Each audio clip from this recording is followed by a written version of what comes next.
আজকে আমি ময়দা আর ডিম দিয়ে বিকেলের জন্য একটা নাস্তা তৈরি করে দেখাবো। নাস্তা বা পিঠা যেটাই বলেন না কেন, তৈরি করা অনেক বেশি সহজ আর খেতে কিন্তু অনেক বেশি মজাদার। বিকেলে চায়ের সঙ্গে খাওয়ার জন্য মুচমুচে এই পিঠাগুলো খেতে দারুণ লাগে। তার জন্য দুটো ডিম নিয়েছি, হাফ কাপের বেশি চিনি নিয়েছি, গুঁড়ো করে নিয়েছি ভালোভাবে, হাফ চামচ কালো জিরা, হাফ চামচ লবণ ভালোভাবে মিক্স করে নেব। ডিমের গন্ধটা কাটানোর জন্য আমি এখানে হাফ চামচ ভ্যানিলা দিয়ে দিলাম, এলাচ গুঁড়ো দিতে পারেন। ভালোভাবে আবারও ফেটিয়ে নিচ্ছি। ফেটানো হয়ে গেছে। ওই কাপের মাপে 1.5 কাপ ময়দা দিয়ে ভালোভাবে একটা ডো তৈরি করে নেব। ভিডিওর কোনো অংশ ভালো লেগে থাকলে লাইক দিয়ে পাশে থাকবেন। ডোটা মাখা হয়ে গেছে। ওপরে 2 চামচ সাদা তেল দিয়ে আবারও মেখে নেব। 1.5 কাপ ময়দায় হয়নি, আমার 2 কাপ ময়দা লেগেছে। ডোটা এরকম শক্ত হবে, নরম হবে না।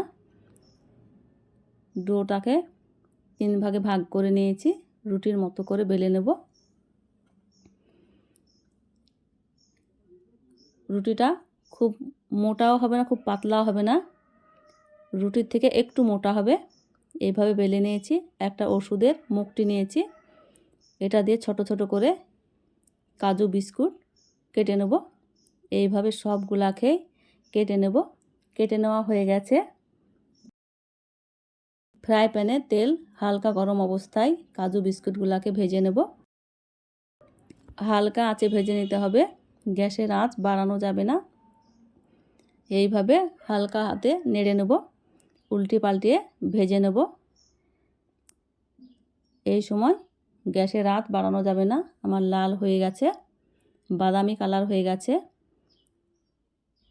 পিঠাগুলাকে তুলে নিচ্ছি। কাজু বিস্কুট এইভাবে সবগুলাই তোলা হয়ে গেছে। একটা প্লেটে ঢেলে নিচ্ছি। বাকি বিস্কুটগুলো আবারও এইভাবে ভেজে নেব।